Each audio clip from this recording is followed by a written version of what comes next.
anh ngồi thích đuôi quá mẹ là nó ta nó sập quá khu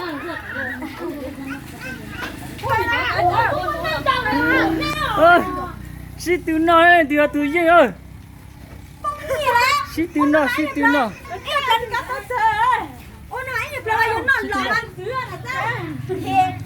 lên không muốn điện rất tiền lắm mà luôn đấy để cái chim đi à chim đi đi yêu mình cho thì sao rồi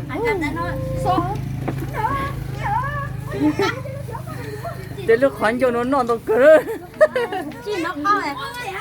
xí từ nó này từ gì kia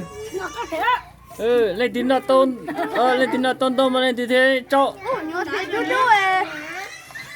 đã từ nữa mà chỗ thì nó nằm hết trên này chết ông con nào nó chú nó chú biết được có chỉ trăm mua à đúng không chỉ trăm mua了chỉ trăm mua了chỉ trăm mua là nè nè các cờ nó thì mốt rằng rồi cái nào cũng bỏ tiền nào ta nhớ đi nhớ lỗi thế cho tôi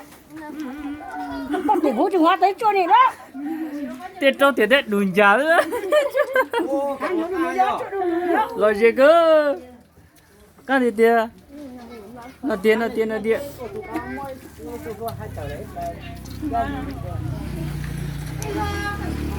chúng mình mẹ rồi tôi nhớ chuyện nó nói là nó nhớ chỉ tại một chỗ mới ăn tại cái chỉ cái mà tại chứ nó có con chồn đủ gì đâu nếu mà ăn chỉ chỉ tao nó khó rồi là cháu nặng con là cũng là các con chúng cháu ôi tụi điên lỗ dần play tôi luôn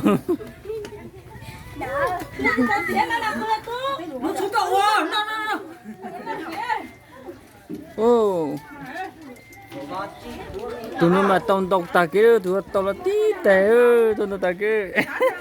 cái cơ cái cờ tên nó à cái cơ nín nhớ nó cái cơ mình nhiều tí nó cái cơ nó phải rồi ya thì là tao nó nè cái chỉ cái plan đó là tao nè chỉ cái đông mua đó chỉ cái lấy mua luôn nè in đi đang từ từ